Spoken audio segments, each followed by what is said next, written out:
at about the 10. You have to shoot fouls in tournaments. Turning back the clock and reliving great moments of sports history.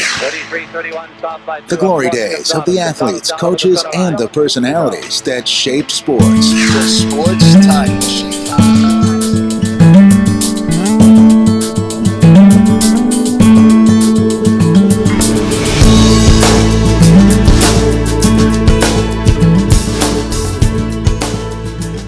Costello was born on August 4th, 1932, at the family home near Linden Tree, 5 miles south of Magnolia, Ohio, in Rose Township.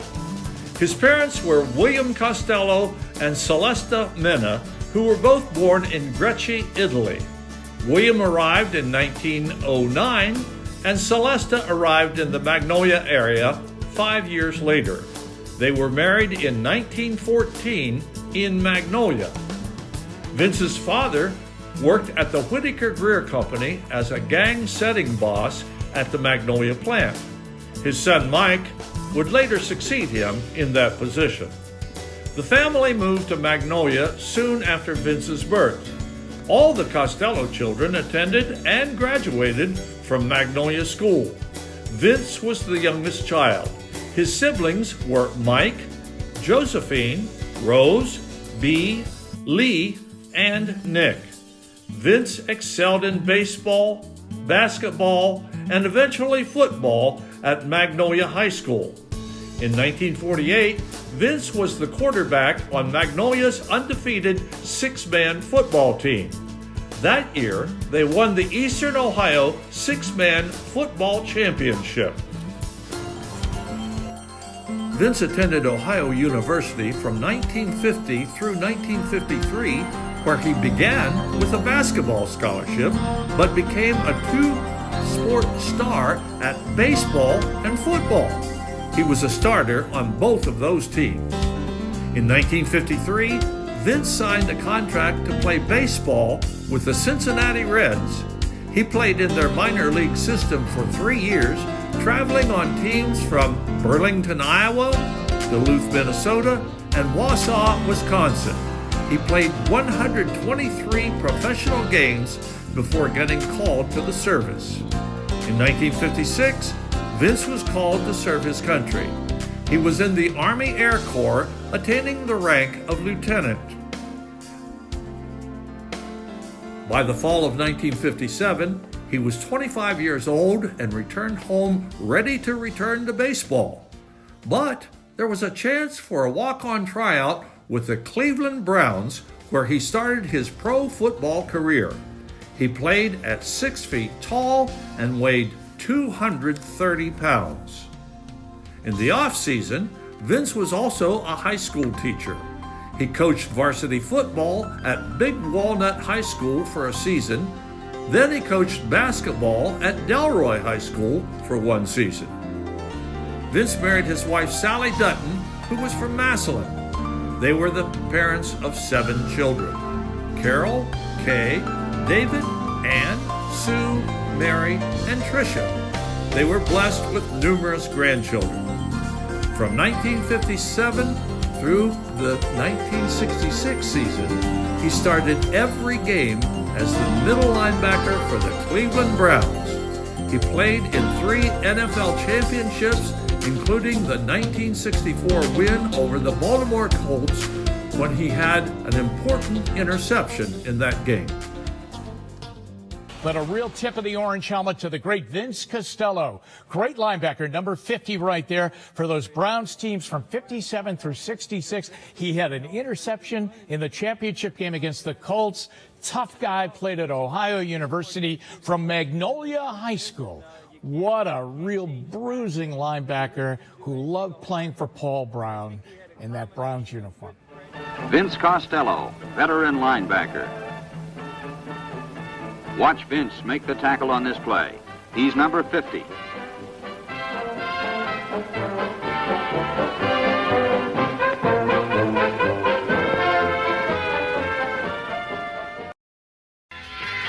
Unitas fades and finds Mackey open.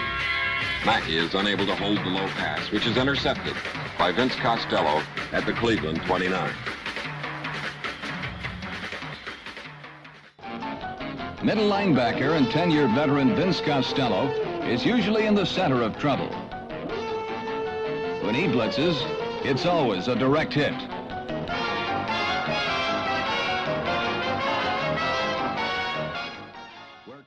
Number 50 is Vince Costello, the third member of Cleveland's fine linebacking brigade. Vince is big enough to stop the run, and as you can see, quick enough to react well against the pass. The Cowboys threatened to tie the game in the final period, but a clutch interception by Vince Costello ensures a Cleveland victory.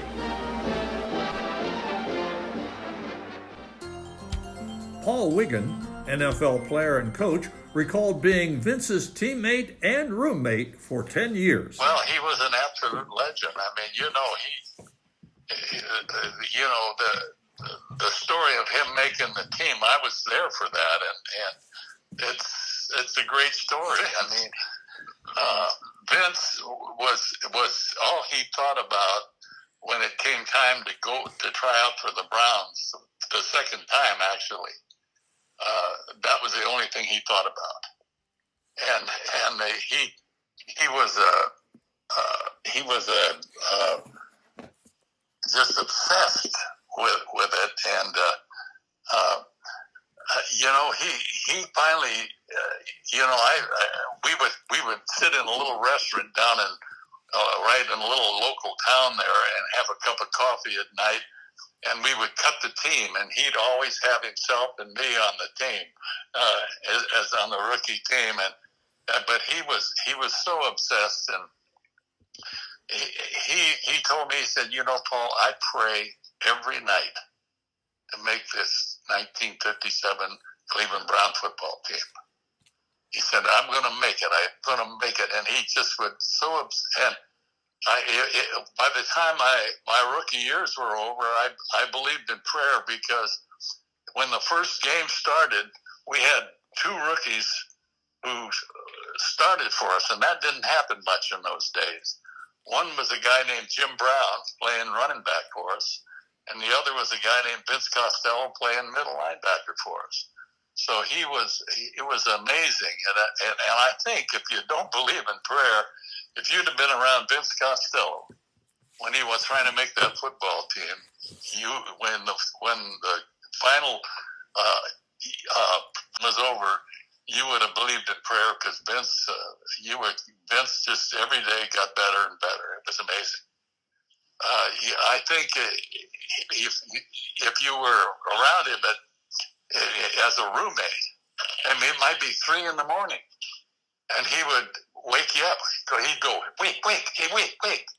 And I said, oh, what? I think the place is on fire or something.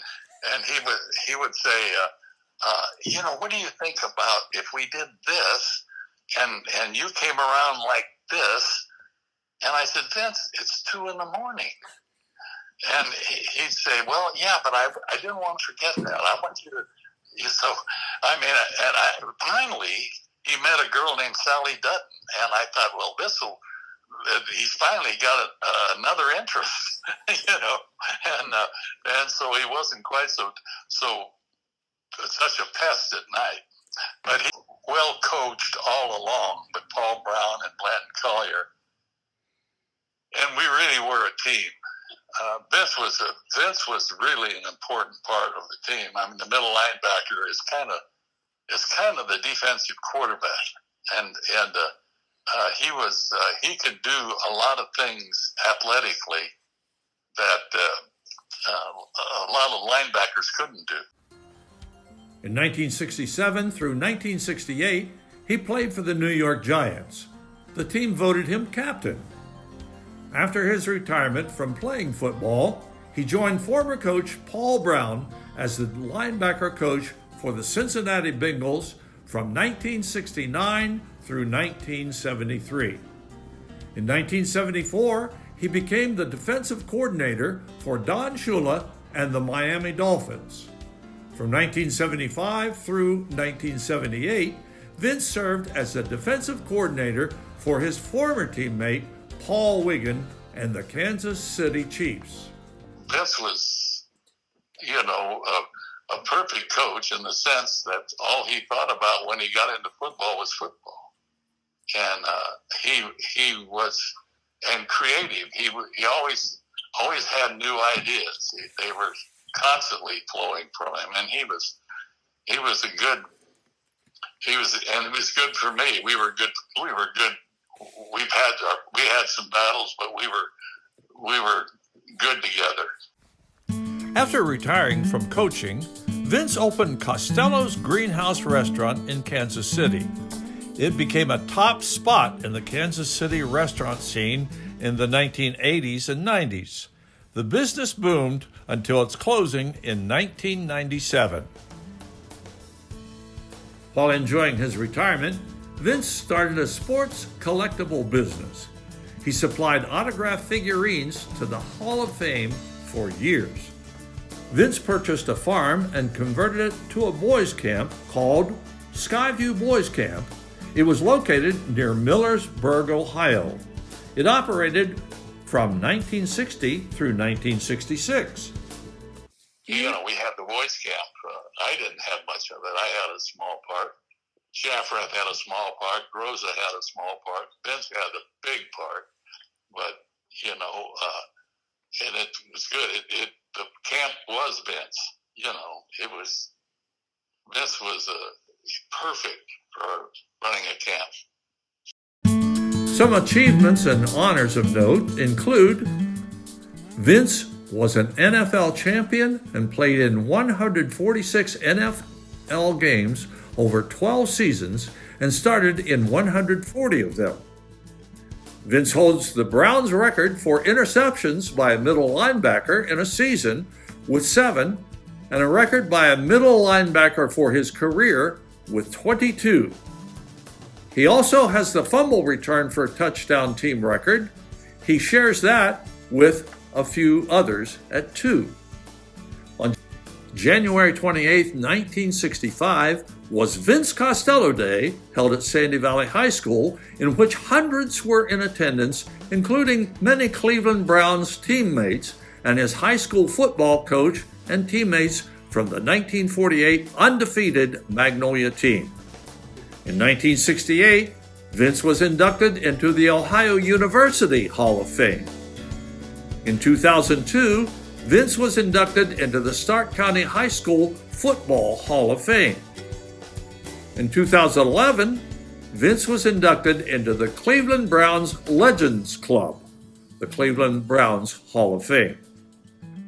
In 2012, Cleveland Plain Dealer named Vince as the 56th best ever Cleveland Browns player. Special awards of people. They had, I think they call it the Legends Club, and a whole bunch of us got together and decided we're going to write a letter, each of us, to the Browns committee and tell them how important Vince Costello was on our football team all those years. And the end result was, I think they realized it then, and in came Vince into the Legends Club, and he was a great addition because he was such an important part and a loyal part of those great Brown teams. To me, it wasn't just one guy or anything else. We had Jim Brown, of course. We had Gary Collins. We had caught 3 touchdowns. Frank Ryan. We had a lot of Galen Fisk. We had great players, Vince Costello, and so it was kind of a team effort. And I think there's a feeling when you leave the field, and Vince felt the same way. When you leave the field and you just won, you are now considered the best team in the world. There is something puts you on cloud 9, and you walk off the field, and it's a day when every team member was almost a brotherhood, where you were all together, you did it together, you accomplished it, and Vince was a big part of that, of course, because of his role on our football team.